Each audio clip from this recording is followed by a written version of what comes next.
Well, not the exact way I expected it, but there goes Boston Rob. So, turns out they did do the expansion. They just waited a little bit. Although the good thing about the expansion is that it's given me a lot more insight into members of the Red Tribe, so that now I can start thinking about them a bit more, which is nice. Although we didn't get too much on the former Red Tribe members on the Blue Tribe, but I'm hoping that that kind of stays that way for a while, because I think Pav and Michelle, especially Pav, are doomed if that tribe loses a challenge. It's possible that they could go on a streak, but I don't know. We'll have to see. And I mean, like, they do have openings, but it's not that great, because Nick, he's sticking with the plan. He's not going to do anything. Wendell doesn't like Michelle, doesn't trust Parv. So that just leaves Yule, and what are the odds that he's going to turn on the alliance that he created unless Wendell shoots himself in the foot? That's not going to work. Because, yeah, unless he thinks that they can use Pav in the Elan term, or just have her as a shield, but you can only use that justification so many times. So that's the new Blue Tribe. New Red Tribe. Kim's in the middle, although it's pretty clear that she's probably going to turn against Tony and Sandra, and it's still really interesting to see how Tony and Sandra are working together. I just am really surprised by this. Just, it's that easy? No lingering resentment? Granted, Tony has had a few years, and Sandra was booted a few tribals after him, but it's just odd that Sandra's so comfortable with this. It's going to be real interesting to see her having to actually do something to keep herself alive if she loses, and I was really hoping the Red Tribe would lose. Unfortunately, that didn't happen, but there's still good potential for it to happen. Do I think that Kim going over to the former Blue members is going to help her? Honestly, I doubt it, because she's totally got the edit of, can get pretty far, but win this? Nah. But I expected this going in. I totally did not expect her to be able to stack up to this competition.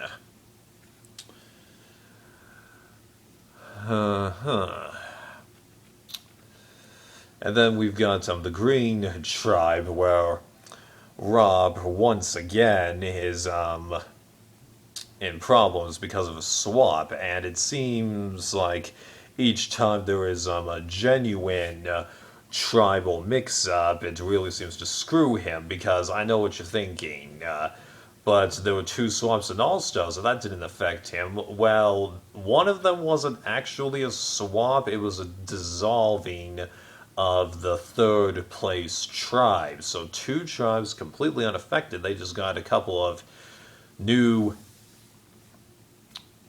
members from the tribe that no longer existed. And then the other swap really wasn't much of a swap, because the tribe stayed the same except for Amber. They just switched beaches. So in many ways, you can't really say he was part of a swap in All-Stars, because he never changed who he was around. He just changed where he was. So it's really just more cases in this season that he has a swap, and both times they really affect him. Not to say that the tribe he was on was that great, because had they gone one more round, his tribe presumably would have lost again. Right. Because I said before and I've said it again, in Marquesas, Rob sucked. Okay. And like, even though there was the idea that the three guys on that tribe would stick together and get rid of Sarah and any rational person would know that that wasn't going to happen, especially since Adam didn't go to Rob. It was Ben trying not to make waves, and Rob trying to keep the group together when he knew it wouldn't, because like that buddy system bit, honestly, dude, because I mean, like in your season, the buddy system made sense, where everyone is always in pairs and they are never alone together. This isn't buddy system. This is nobody talk to anyone that isn't on our tribe. That's technically what they did in Redemption Island, but there were too many people in that situation. There had to have been some communication. With 5 people, yeah, you can just about keep an eye on everyone if you're doing a system like that, but just. I totally expected Adam to just snap and do something, but he didn't. But yeah, once they lost that challenge, I knew that they were screwed. But even then, if they had stuck together, Sarah's vote steal totally negates the thing, because Sophie finding the idol, they didn't need the idol. Now, had the guys stuck together so it was 3-2, they would have needed that idol for the next round, because say they lose the immunity challenge, go to tribal council, and it's a 2-2 tie. As long as they use the idol, they should be fine, because since there's no individual immunity going on right now, if Sophie plays the idol for the correct person, 2 votes are negated, one of the guys goes home. She plays it for the wrong person, doesn't matter, because you've either got a fire-making tiebreaker or one person is eliminated by default. Right. So those girls actually had a pretty loaded hand. And it wasn't, oh my god, unreasonable in hindsight, like the Cook Islands idol, and even then, as I said a couple of videos ago, you brought up a point that the railroad people weren't thinking clearly. What else to mention? I don't really think that there was anything on the edge of extinction, to be honest. I really can't think of anything, which is a little disappointing, especially since everyone on the edge earned a token, but I guess that's because, given how on the edge they also have a menu, for lack of a better term, of what they could do with their token, so it stands to reason that not every token is going to be bequeathed to players that are actually still in the game. And I wonder how they're going to make these tokens work on a season that doesn't have Edge or Redemption Island, because if you're the person that wins a duel, get a token or two. But how would this work on a season that doesn't have that? Alright. Anything else to mention here? Oh yeah! I'm starting to think that this idea of giving the half of an idol to another person is starting to turn out to be a little bit weak, because Adam and Denise, they're on totally separate tribes, and yet there was no controversy that was shown as to who was in charge of that idol, and also Kim and Sophie are on separate tribes.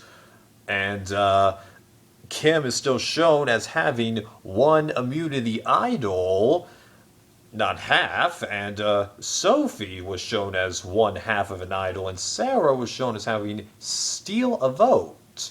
So it seems like you do need to give half of it to someone in order to make it become a full idol, but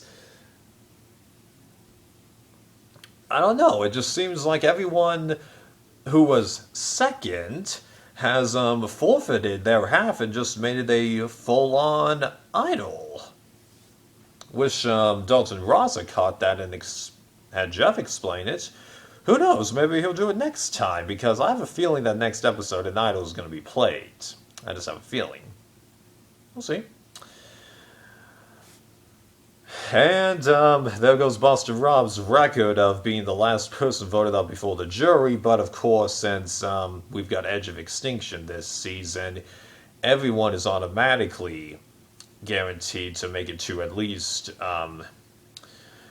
the jury. So there's that trend beaten.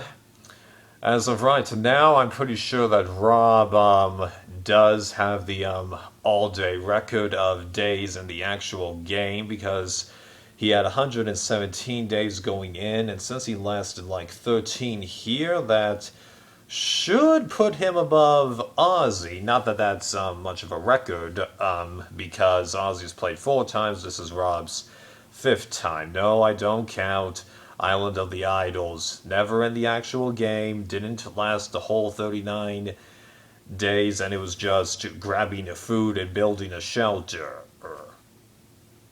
And because they don't have to fight, they can focus all their energy on those 2 things. It's totally different situation, and getting food for 2 people in that situation is a lot easier than getting it for a whole group of people. Because if it's a whole group of people, you get like 2 fish, everyone gets a bite or 2. You get 2 fish, everyone gets a fish. Right. Totally different. And I'm amazed that being out there for that amount of time doesn't seem to have affected them in terms of energy. Sure, they had a couple weeks to recover, like Russell, Malcolm, etc. did, but I'm just really surprised. They never even brought up any losing weight issue or anything like that. Really surprised.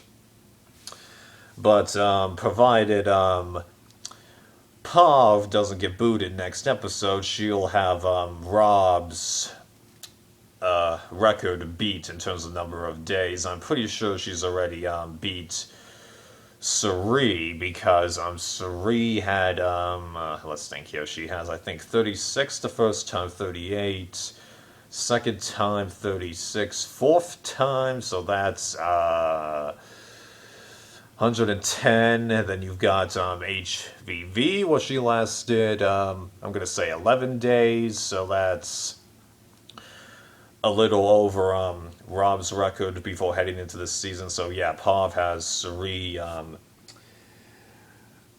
beat, so she'll probably get most amount of days lasted in the actual game if she just gets through next episode. So that'll be nice.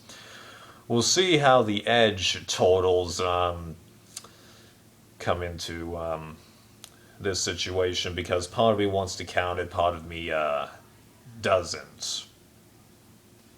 I think okay, this has gone on long enough, I think. See ya.